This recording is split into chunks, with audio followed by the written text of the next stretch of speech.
입니다. 하나님을 위해서 무엇을 구할 것인가입니다. 주기도문 강해는 4번에 걸쳐서 말씀을 전하도록 하겠습니다. 그래서 2월 달에는 주기도문에 대해서 말씀을 전하고 3월 달부터는 또 다른 말씀으로 설교를 하도록 하겠습니다. 마태복음 6장 9절부터 10절입니다. 신약 성경 마태복음 6장 9절부터 10절입니다.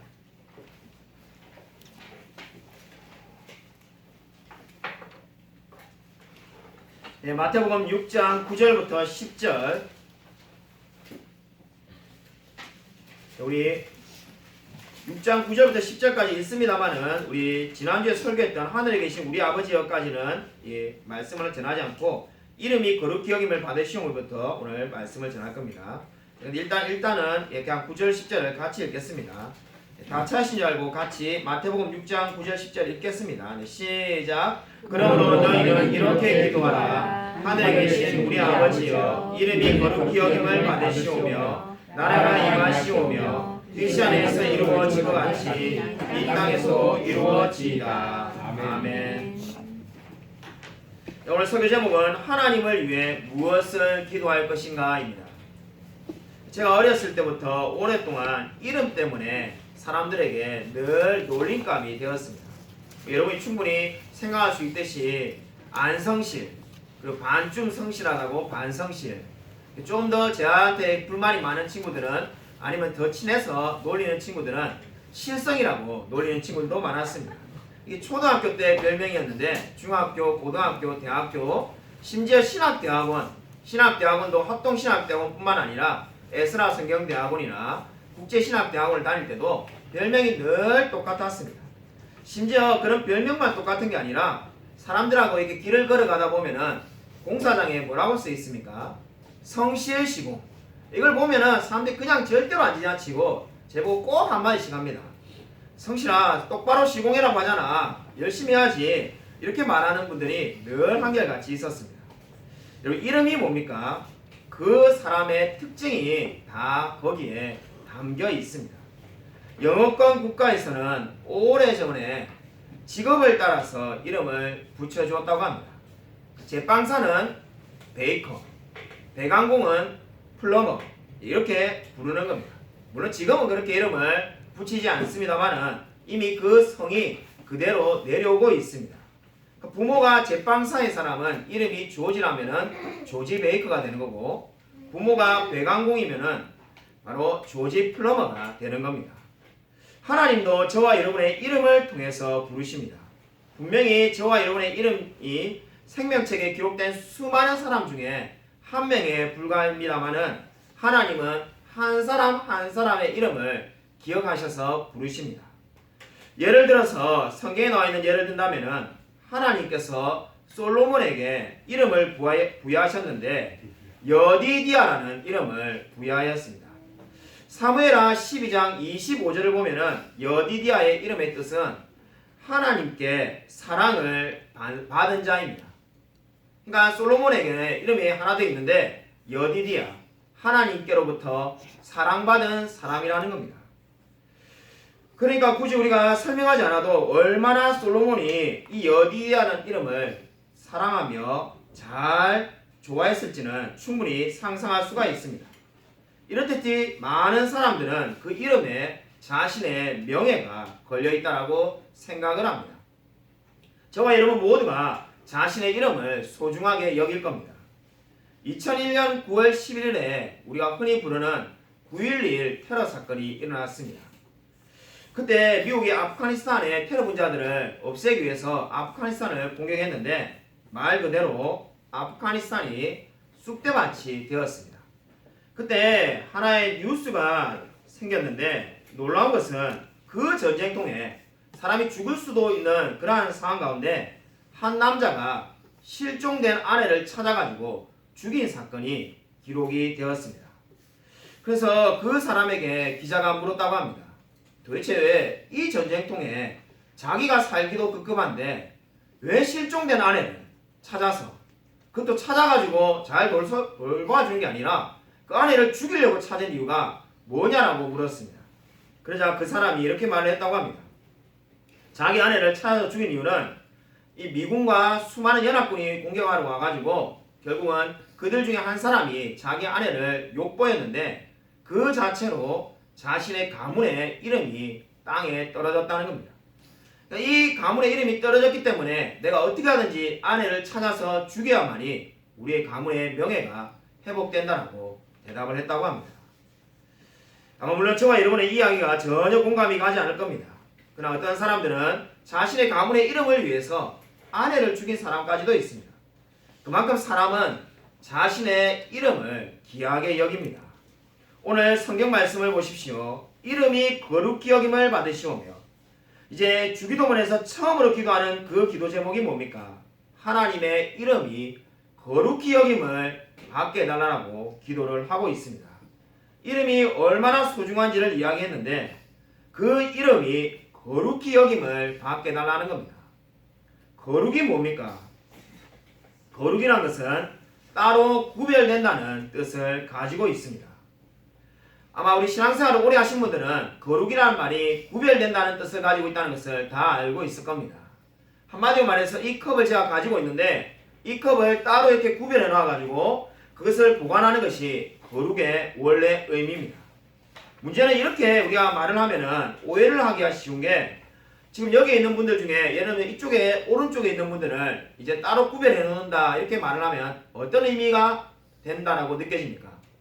우리가 이게 홀대 맞는가? 우리를 이렇게 한쪽 구석으로 몰아넣는가? 이런 생각을 가지기 쉬울 겁니다. 그래서 따로 뭔가를 떼어 놓으니까 우리가 이렇게 한쪽의 구석으로 몰아넣는다는 생각을 가지기 쉽지 않습니까? 근데 성경에 말하는 이 구별된다는 뜻의 거룩은 그러한 의미가 전혀 아닙니다. 거룩에서 제일 중요한 의미는 중심에 둔다는 겁니다. 그러니까 따로 구별된다는 것이 따로 저 멀리 어디에 구석에다가 처박아 둔다는 것이 아니라 중심에 둔다는 의미가 되겠습니다. 그러니까 이름이 거룩히 여김을 받으시오며라고 말할 때 그 의미가 그러면 뭐가 되겠습니까? 하나님의 이름을 내 마음 중심에 두겠다는 겁니다. 하늘에 계신 우리 아버지여라고 하나님을 부르고 난 다음에 주기도문에서 첫 번째 하는 기도 제목에 결국 뭐라는 겁니까? 하나님, 저는 이제 하나님을 내 마음 중심에 두겠습니다. 하나님을 제 마음에 두고 살겠습니다. 이렇게 지금 고백을 하고 있는 겁니다. 하나님을 절대로 제가 버리며 떠나지 않겠습니다. 이 고백이 바로 하나님의 이름을 거룩히 여김을 받으시옵소서 이렇게 말을 하고 있는 겁니다. 한마디로 말해서 이름이 거룩히 여김을 받으시오며라는 이 말은 저와 여러분에게 이제 가장 중요한 것이 하나님이라는 것을 지금 의미하고 있습니다. 키에르케고르라는 철학자가 있는데 이분이 기도에 대해서 이렇게 말을 하였습니다. 수많은 사람들은 기도에 대해서 제일 중요한 것이 우리가 원하는 바를 하나님이 들으셨다라고 생각한다. 근데 기도에서 제일 중요한 것은 내가 이제 하나님이 원하시는 바를 주의 깊게 듣는 사람이 되었다는 것이다. 이 말을 잘 기억하시기 바랍니다. 우리가 오해하는 것처럼 기도에서 제일 중요한 것은 내가 원하는 것, 내가 바라는 것, 내가 이루어지기 원하는 것을 이제 하나님께 말을 했다는 게 결코 아닙니다. 나는 이제 하나님의 말을, 하나님의 음성을 주의 깊게 듣는 사람이 되었다는 것이 바로 기도자의 의미가 되겠습니다. 그러므로 주기도문에서 제일 먼저 하나님의 이름이 거룩히 여김을 받으시오며라고 고백을 하는 이유가 무엇입니까? 이제 나는 하나님을 믿지 않고서는 살 수 없는 자가 되었습니다. 이제 나는 주의 이름을 높이고 싶습니다. 하나님의 영광을 높이며 살겠습니다라는 고백이 바로 여기 안에 들어있는 것입니다. 우리가 교회에서 오늘 예배를 드릴 때나 가정 예배를 드릴 때 그냥 거의 반복적으로 앵무새처럼 어떻게 우리가 고백합니까? 이름이 거룩히 여김을 받으시오며라고 우리가 말할 때 이 고백은 결코 평범한 고백이 아닙니다. 나는 이제 주님의 종입니다. 주님을 위해서 살겠습니다라는 것이 이 고백의 의미가 되겠습니다. 여러분, 그러므로 날마다 하나님의 이름을 거룩히 여기며 사시기를 주님의 이름으로 간절히 축원드립니다. 오늘 두 번째로 나라가 임하시오며 이렇게 되어 있습니다. 여러분, 하나님의 나라, 얼마나 많이 들었습니까? 아마 우리 교회에서 설교를 들은 제목 중에 하나님의 나라라는 말을 우리가 얼마나 많이 들었는지 모릅니다. 제가 어렸을 때 하나님의 나라 하면은 그저 천국으로 생각했습니다. 그래서 우리 어릴 때 그 제일 많이 부르던 노래가 그거였는데 초가상간도 그 나는 만족하네. 제가 이 노래를 잘 모르기 때문에 이 노래를 제가 잘 부르지 못해서 노래로 부르기보다는 그냥 가사만 불러드렸습니다. 갑자기 초가상간도 나는 만족한 이유가 나는 이제 천국 갈 사람이니까 괜찮다 이런 노래를 참 많이 불렀습니다. 근데 성경을 제가 읽다 보니까는 어느 날 이상한 생각이 들었습니다. 찾지는 않겠습니다만은 마태복음 12장 28절에 이런 말씀이 있습니다. 제가 한번 읽어드리겠습니다. 그러나 내가 하나님의 성령을 힘입어 귀신을 쫓아내는 것이면 하나님의 나라가 이미 너희에게 임하였느니라. 여기 말씀 보면은 이상하지 않습니까? 지금 예수님의 제자들이 귀신을 쫓아내는데 귀신을 쫓아내고 난 다음에 어떻게 됐다는 겁니까? 하나님의 나라가 이미 임하였다. 이렇게 말하고 있습니다. 제가 이 말씀을 읽다가 우리 젊었을 때, 지금도 젊습니다만은 더 어렸을 때 얼마나 충격을 받는지 모릅니다. 아니 내가 알고 있는 개념을 보면은 하나님 나라는 천국에 가는 건데 예수님의 제자가 귀신을 쫓아보냈다고 해서 예수님의 제자가 죽은 게 아니지 않습니까? 지금도 살아있는데 하나님의 나라가 이미 임하였느니라. 그럼 천국인데 제자들이 천국 갔다 왔다는 건가? 이게 뭔 소린가? 도무지 이해가 되지 않았습니다. 죽어야만 가는 게 천국인데 하나님 나라가 천국과 똑같은데 이게 도대체 어떻게 된 건가? 정리가 잘 되지 않았습니다. 아마 우리 중에도 그렇게 생각하는 분들이 있을 겁니다. 하나님 나라가 무엇입니까? 두 단어를 반드시 기억해야만 합니다. 이미와 아직입니다. 이 두 단어를 딱 기억해야만이 하나님 나라의 의미를 알 수가 있습니다. 하나님 나라는 이미 임하였습니다. 언제 임하였습니까? 예수 그리스도가 오심으로 이미 하나님의 나라는 이미 이 땅에 임하였습니다. 그리고 하나님 나라는 아직 완성되지 않았습니다. 예수 그리스도가 재림하실 때까지 아직 완성되지 않았습니다. 그렇기 때문에 지금 예수님이 가르쳐주신 이 기도에 어떻게 말합니까? 나라가 임하여 달라고 기도를 하고 있는 겁니다. 이미 하나님 나라가 이 땅에 임하였지만은 나라가 임하여 달라고 기도하는 이유가 완성된 하나님의 나라가 오게 해달라고 기도를 하고 있는 겁니다. 여러분 누가복음 17장 21절을 한번 찾아보겠습니다. 누가복음 17장 21절입니다.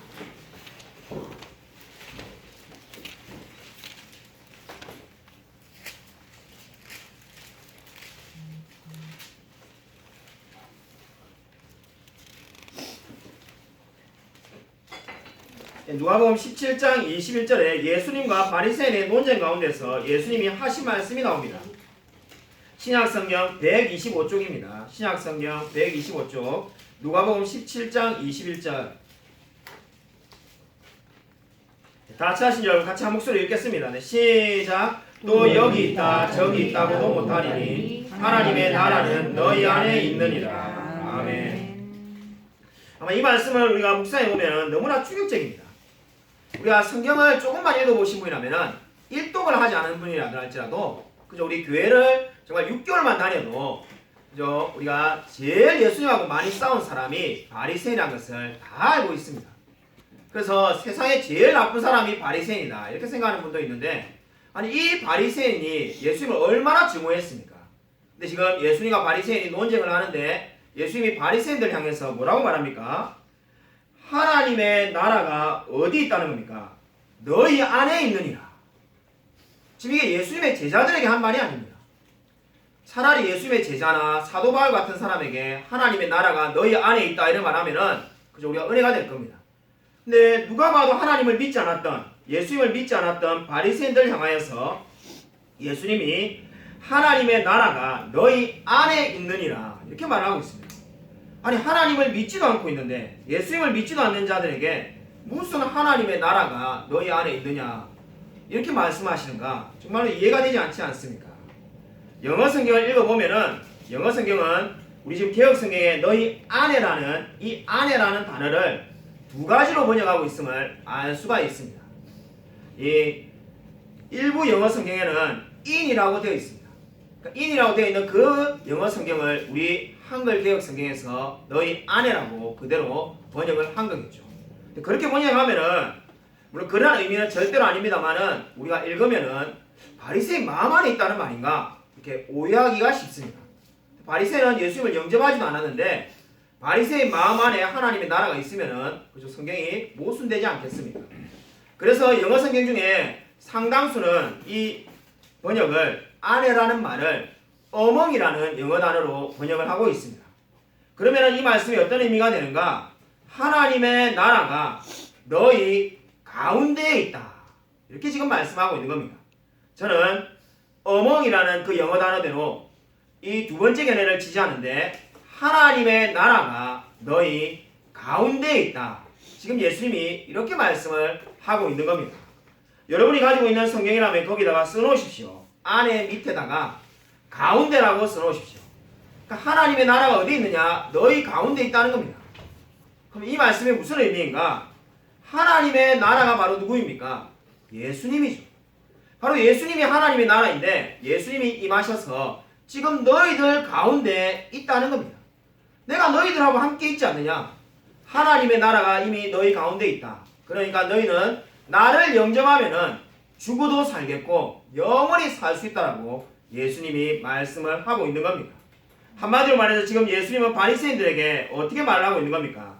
너희들이 하나님을 믿고 있다라고 말을 하고 있는 것이 아니라 너희 앞에 하나님의 나라가 있으니까 영접하고 예수 그리스도를 믿고 구원받으라고 지금 예수님께서 말씀을 하고 있는 겁니다. 쉽게 말하면 요즘 우리로 말하면은 예수님께서 전도를 하고 있는 겁니다. 그러므로 지금 정리를 하자면은 예수님께서 바리새인을 향하여 하나님의 나라가 너희 가운데 있다는 말씀은 하나님 나라에 들어갈 길이 바로 너희 앞에 있으니까 예수님을 믿고 영접하라는 말씀이 되겠습니다. 여러분 하나님의 나라가 임하시오메라고 우리에게 왜 주기도문에서 기도하고 있겠습니까? 바로 저와 여러분이 이미 하나님 나라 안에 들어와 있지만은 아직까지 수많은 사람들이 하나님을 믿지 않고 있습니다. 그들이 바로 오늘 예수님이 말씀하신 것처럼 하나님의 나라가 너희 가운데 있다라고 우리가 외치며 선포하기를 바라는 겁니다. 우리가 수많은 영혼들에게 어떻게 말합니까? 하나님의 나라가 너희 가운데 있다. 우리를 믿으면은 우리가 가지고 있는 복음을 믿으면은 너희도 구원을 받을 수 있다라고 외치지 않습니까? 바로 오늘 하나님의 나라가 이미 임하였고 앞으로 완성될 나라라고 성경은 말씀을 하고 있습니다. 바로 오늘 우리가 늘 주기도문에서 나라가 임하시오메라고 기도할 때 의미가 바로 이러한 의미가 되겠습니다. 최근에 신종 코로나 바이러스가 크게 확산되고 있습니다. 어제 이하평 목사님이 연락을 주셨는데 중국 우한처럼 신천이 도시가 완전히 봉쇄되었다고 합니다. 그래서 일부 항공편 외에 그 모든 교통수단과 모든 것이 다 폐쇄되었습니다. 아마 우리가 많은 분들이 마스크를 쓰고 다니고 불편하고 이러겠지만은 중국에 수많은 분들이 죽음을 당하고 있습니다. 우리가 아마 뉴스를 보신 분들은 다들 아시겠지만은 뭐 정확한 숫자도 이제 기억이 잘 안 나는데 700명인가요? 800명인가요? 그렇게 되는 많은 분들이 지금 이미 사망자로 기록되고 있습니다. 그리고 혹자들은 이 일부의 견해는 그죠? 이번에 최근에 기사가 떴죠. 25,000명이 죽었다 이렇게 주장하는 분도 있습니다. 이하평 목사님은 그보다도 더 많은 사람이 죽었다라고 벌써 예전부터 이야기를 제기했습니다. 아마 적어도 5만 명 이상의 사람이 죽었을 거라고 그렇게 늘 추정한다라고 말을 하였습니다. 아마 이러한 사태를 보면서 아마 여러분도 많은 생각이 들 겁니다. 저도 참 많은 생각이 들었는데 사람이 참으로 우리 4차 산업혁명이다 이래서 인공지능이 그저 뭐 바둑기사 이세돌 기사도 이기고 그리고 이 드론이 막 날아다니면서 물건도 배달하고 이런 세상을 볼 때 참으로 사람이 대단하다는 생각이 들 때가 많았습니다.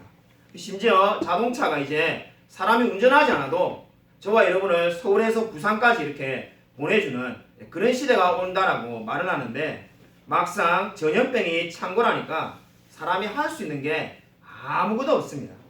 마치 중세에 우리가 책으로 읽었던 패스트와 마찬가지로 우리가 할 수 있는 거라고는 고작 마스크 쓰고 손소독제나 하고 손을 열심히 씻는 것 외에는 할 수 있는 게 사실상 아무것도 없습니다. 이러한 생각이 제가 많이 들자마자 결국은 사람은 아무것도 아니고 하나님 앞에서 정말로 나약하고 비참한 존재에 불과하다는 생각을 가지게 되었습니다. 그러면서 이 일에 대해서 여러 사람들과 이야기를 나누었는데 공통적으로 이 많은 분들이 거의 다 똑같은 이야기를 제게 해주었습니다. 거의 목사님이든 아니면 평신도분이든 우리 교회 성도님들도 똑같은 이야기를 하시는 분들이 여러 분 계셨는데 아마 이번 일로 인해서 공산당이 무너지지 않을까 하는 기대를 갖고 있다라고 말하는 분들이 많이 있었습니다. 그래서 중국의 복음이 자유롭게 전파되어서 수억 명의 사람들이 예수님을 믿는 그런 날이 찾아오지 않을까라고 말하는 분들이 많았습니다.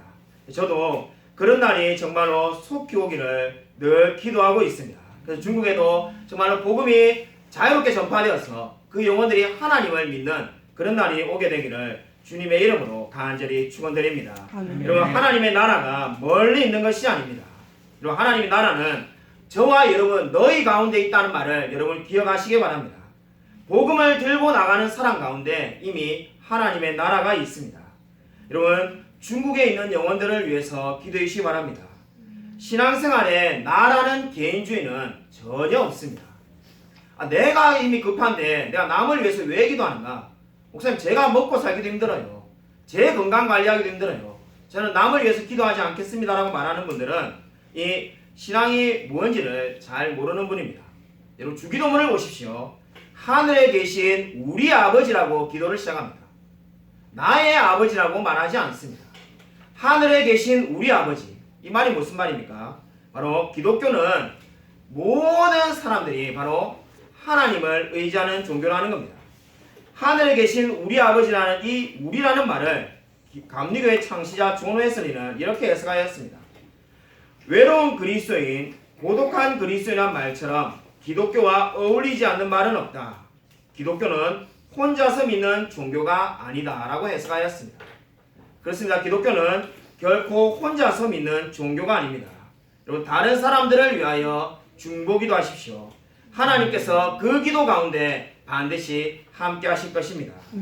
여러분, 미국의 인디안을 위하여 선교한 데이빗 브레이너드라는 사람이 있었습니다.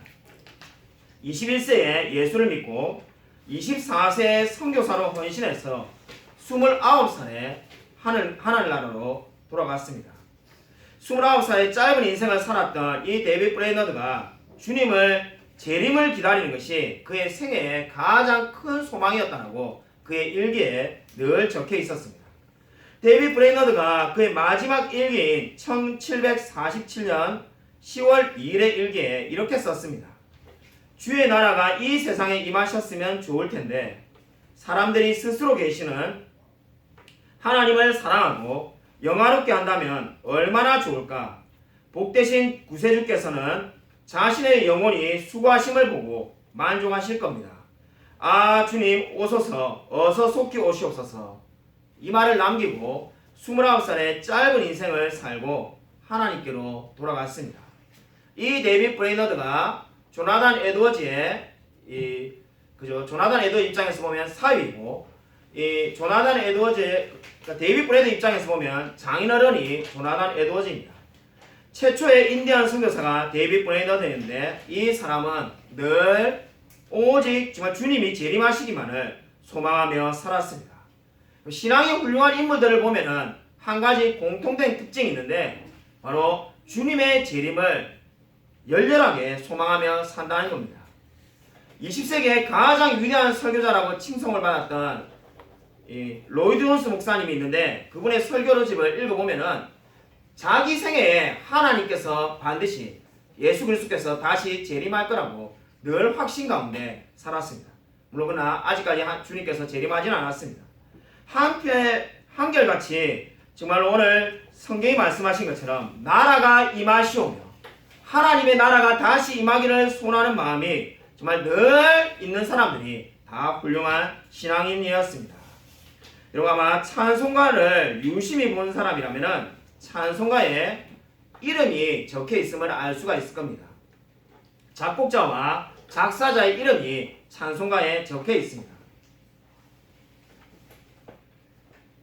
찬송가를 유심히 보면은 똑같은 이름이 반복적으로 많이 나온다는 것을 아마 한 번쯤은 발견하셨을 겁니다. 환희 크로스비라는 이름이 찬송가에 많이 자주 등장합니다. 근데 이 환희 크로스비는 태어날 때 의사의 실수로 장님이 된 여자분입니다. 그런데 어느 날 이 크로스비에게 어느 한 사람이 이렇게 물었다고 합니다. 보지 못하는데 이렇게 많은 찬송가를 쓰셨는데 만약에 볼 수 있다면 얼마나 많은 찬송가를 쓸 수 있었겠습니까? 이렇게 물었다고 합니다. 그러니까 보지 못하는데 이렇게 많은 찬송가를 1000곡이 넘는 찬송가를 썼는데 만약에 눈이 있었다면 얼마나 많은 찬송가를 썼겠는가 이렇게 말을 한 거죠. 제가 아는 이 절친한 목사님은 기독교계의 모차르트가 환희 크로스비라고 말하는 분도 있습니다. 그만큼 이렇게 많은 찬송을 썼는데 이 환희 크로스비가 그 질문을 듣고 이렇게 대답을 했다고 합니다. 저는 눈으로 보지 못해서 안타까워하거나 화가 난 적이 한 번도 없었습니다. 저는 천국에서 눈을 뜨게 될 것이고 눈을 뜨자마자 내가 가장 사랑하는 예수님을 처음으로 보게 될 것입니다. 이 말이 무슨 말입니까? 자기는 눈을 보지 못해서 서글프거나 괴로워하거나 한 적이 한 번도 없었다는 겁니다.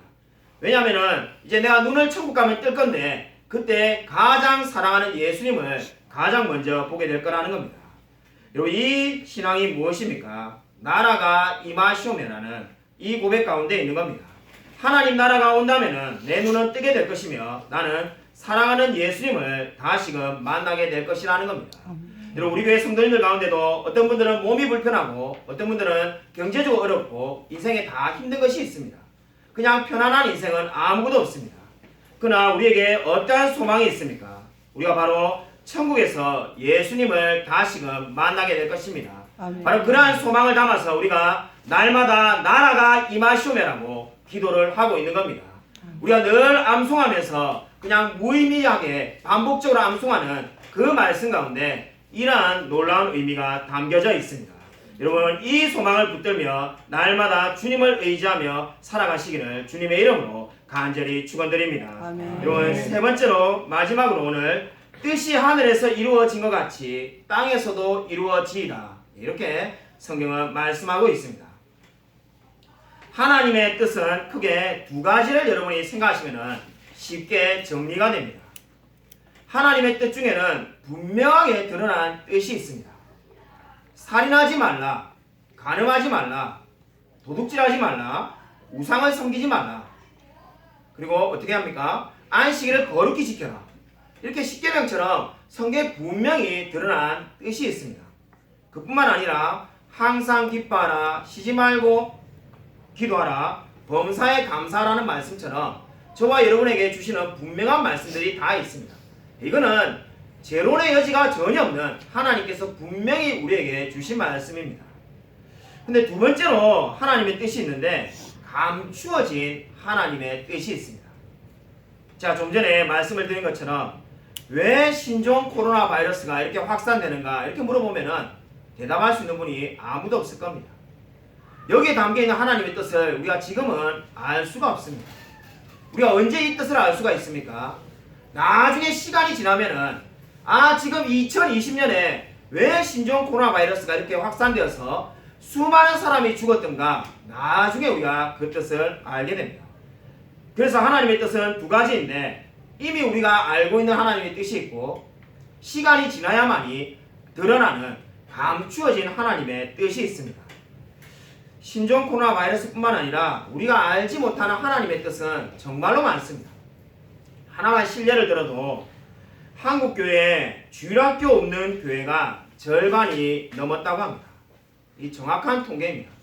믿기지가 않는데 저도 우리 교회도 이 조그마한 우리 교회도 주일학교가 이렇게 있는데 어떻게 주일학교가 없는 교회가 한두 교회가 아니라 한국교회 전체의 절반이 넘었습니다. 여기서 말하는 주일학교라는 것은 초등학생들을 말하는 겁니다. 중고등학생이 아니라 초등학생들이 없는 교회가 절반이 넘는다는 거죠. 왜 이렇게 되었는가? 그죠? 우리가 알 수가 없습니다. 그럼 왜 알 수가 없으니까는 어떻게 합니까? 그럼 우리가 포기하고 가만히 있어야 됩니까? 그게 아닙니다. 저와 여러분에게 하나님께 질문하며 하나님께 물을 수 있는 권리를 하나님께서 주셨습니다. 그게 바로 뭡니까? 기도입니다. 기도를 통해서 하나님께 우리가 묻고 질문하고 감추어진 뜻을 구할 수가 있습니다. 그래서 기도하면 어떤 유익이 있습니까? 저와 여러분이 간절히 기도하면 어떤 유익이 생깁니까? 시간이 많이 지나야 알 수 있는 일에 대해서 미리 확신을 가지게 되는 겁니다. 실직을 당한 분은 세상 사람들의 논리로 말하면 언제 확신이 생깁니까? 언제 위로를 받습니까? 다시 재취업을 해야만이 위로를 받는 거죠. 건강을 잃은 사람은 다시 건강해져야 위로를 받습니다. 근데 그것은 기독교의 신앙이 아닙니다. 성경이 말하는 신앙은 어떻습니까? 저와 여러분이 기도할 때 어떤 일이 벌어진다는 겁니까? 이미 일어나지 않은 일을 당겨서 확신을 가지며 마음의 평안과 기쁨이 넘쳐나는 겁니다. 그것이 어떨 때 주어진다는 겁니까? 우리가 기도할 때 하나님께서 그러한 확신을 주시는 겁니다. 비록 우리가 실직의 상태에 있다 할지라도 또는 건강을 잃은 상태에 있다 할지라도 마치 건강한 사람처럼 마치 직장을 다니는 사람처럼 확신을 가질 수가 있습니다. 어떨 때 그렇게 주시는 겁니까? 우리가 기도할 때 하나님께서 우리의 마음에 평안함을 주시는 겁니다. 그러므로 기도할 때 기도자의 마음을 하나님께서 변화시키는 겁니다. 왜 기도하라고 그렇게 성경은 자주 말하는가? 우리의 마음을 바꿀 수 있는 방법은 기도밖에는 없습니다. 수많은 사람을 만나도 위로를 받을 수 없지만은 기도할 때 하나님께서 우리의 마음을 위로하여 주십니다. 그러므로 여러분 기도하십시오.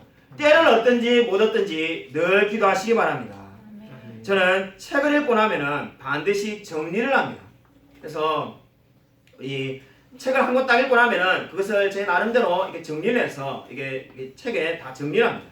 그래서 정리하지 않은 책은 정말로 잘못 읽었다고 생각되는 아주 마음에 안 드는 책 외에는 지금까지 거의 20년 동안 지금 정리해가지고 정리를 하고 있습니다. 그 정리한 것의 일부분을 지금 우리 교회 홈페이지에 계속 이렇게 올리고 있습니다. 제가 주기도문 설교를 준비하고자 하다가 기도에 대한 책들, 내가 예전에 오랫동안 읽었던 책들을 정리해 놓은 부분들을 다시 한번 읽어보았습니다. 읽다가 두 개의 구절이 제 마음을 사로잡는 것을 보게 되었습니다. 여러분의 그 두 구절을 여러분 소개하고 싶습니다. 첫 번째는 믿음은 근육과 같고 기도는 이를 강하게 하는 운동과 같다. 아마 이 주보에 있을 거라고 생각해서 주보를 넘기시는 분이 있는데 주보에는 이 두 구절 말고 또 다른 구절을 제가 지금 기도에 대해서 적어 놓았고 지금 설교는 다른 걸 이야기하고 있습니다. 여러분 그래서 기도에 대해서 이 멋진 말 중에 하나가 이 말이었습니다. 믿음은 근육과 같고 기도는 이를 강하게 하는 운동과 같다. 여러분 그럴듯하지 않습니까? 저와 여러분이 믿음을 가지고 있다는 것은 근육을 가지고 있는 겁니다. 살아낼 수 있는 거죠. 그런데 건강해지려면 어떻게 해야 된다는 겁니까? 기도해야 된다는 거죠. 기도가 마치 운동처럼 저와 여러분에게 영적인 건강을 준다는 겁니다. 제가 두 번째로 내 마음을 사로잡는 기도에 대한 말이 있었는데 기도야말로 나의 제사 목록 가운데 제1호이다. 안타깝게도 제가 이게 누가 한 말인지 그 옆에다가 저자를 적어 놓지 않았더라고요. 아마 정리하면서 실수로 놓친 것 같습니다. 기도야말로 나의 재산 목록 가운데 제1호이다. 아마 우리가 재산 중에 제1호가 뭐냐 이렇게 말하면은 집이나 자동차나 뭐 다이아몬드나 이런 걸 아마 여러분이 이야기할 건데 이분은 나의 재산 목록 제1호는 기도다 이렇게 말하였습니다. 이렇게 고백할 수 있다면 얼마나 좋을까요? 이 고백이 무엇을 의미합니까? 내 모든 것은 하나님께로부터 나왔다는 겁니다. 내가 누리고 있고 가지고 있고 내가 사용하는 모든 것들이 다 하나님의 은혜로 기도로 응답받았다는 고백이 기도는 내 재산 목록 가운데 제1호이라는 말의 의미가 되겠습니다. 여러분도 동일한 고백을 가지시기 바랍니다. 아멘. 여러분 기도에 대해서 이런 이야기가 있습니다. 어떤 사람이 이렇게 질문을 했다고 합니다. 기도가 이 세상을 바꿀 수 있다면 왜 경건한 사람들이 그렇게 오랫동안 기도하는데 기도가 응답되지 않니? 한국에 수많은 사람들이 새벽에 얼마나 기도하냐? 근데 왜 기도가 응답되지 않냐? 이렇게 질문했다고 합니다. 다소 냉소적인 질문이지만은 한 번쯤 우리도 그런 생각을 해볼 수 있죠. 그 질문에 대해서 대답을 이렇게 했다고 합니다. 우리의 기도가 응답되려면 기도의 강이 필요한데 우리의 기도는 아직까지 물방울에 불가하기 때문이야. 여러분, 우문현답이지 않습니까? 정말로 어리석은 질문이었는데 아주 멋지게 대답하였습니다. 기도가 응답받으려면 기도의 강이 필요한데 저와 여러분의 기도는 아직 물방울에 불과하다는 겁니다. 왜 내가 이렇게 매일 새벽마다 기도하는데 응답이 되지 않는가? 또는 왜 금요기도마다 늘 기도하는데 응답이 되지 않는가? 우리의 기도가 물방울에 불과하기 때문입니다. 저와 여러분의 기도가 강처럼 흘러넘칠 때 하나님의 응답이 반드시 있을 줄로 믿습니다. 아멘. 여러분, 올해부터 우리 교회 수요예배를 폐지하고 금요기도로 모이고 있습니다. 아직까지는 감사하게도 수요예배보다는 금요기도에 더 많은 분들이 참석하고 있습니다. 저야 매일 교회에 있으니까 사실 못 느끼는데 금요기도에 있는 날과 없는 날을 사실 차이를 못 느낍니다. 근데 아마 성도님들 입장에서 생각해 보니까 주일날 한 번 나오시다가 한 번 더 나오는 게 결코 쉬운 일은 아닐 것 같습니다. 근데 여러분, 시간과 열정과 헌신을 들여서 기도에 나오시기 바랍니다. 여러분, 이렇게 신종 코로나 바이러스가 확산되고 정말로 삶이 지금 공공해지는 이때에 기도하지 않으면 우리가 어느 때에 기도할 수 있겠습니까? 아, 목사님, 사람 많은 데 가면 위험한데 어떻게 우리가 모일 수가 있겠습니까? 우리 그런 생각이 들 수 있겠습니다만은 이럴 때일수록 더 하나님께 기도하십시오. 아마 지금 코로나 바이러스 때문에 경제도 어렵고 정말 우리 건강도 염려되고 수많은 것들이 걱정이 될 겁니다. 그럴 때가 바로 어느 때입니까? 염려가 될 때가 바로 기도할 때입니다. 제가 설교 때 아마 제 기억에 10번도 넘게 이야기했습니다. 존 웨슬리가 이야기한, 여러분, 기도는 죄를 죽이고 죄는 기도를 죽인다. 저는 그 말을 바꾸어서 이렇게 말하기를 좋아합니다. 기도는 염려를 죽이고 염려는 기도를 죽인다. 여러분, 날마다 염려해 보십시오. 그 사람 절대로 기도할 수가 없습니다. 여러분, 날마다 기도해 보십시오. 염려가 사라지는 것을 깨닫게 될 것입니다. 아멘. 여러분, 염려가 여러분 가운데 있습니까? 무릎으로 하나님께 나아가십시오. 하나님께서 반드시 응답해 주실 것입니다. 아멘. 아무쪼록 늘 기도함으로써 하나님께 영광 돌리며 하나님의 나라를 위하여서 남은 인생을 살아가는 저와 우리 모든 성도님이 되시기를 주님의 이름으로 간절히 축원드립니다. 이 시간 이렇게 우리 함께 통성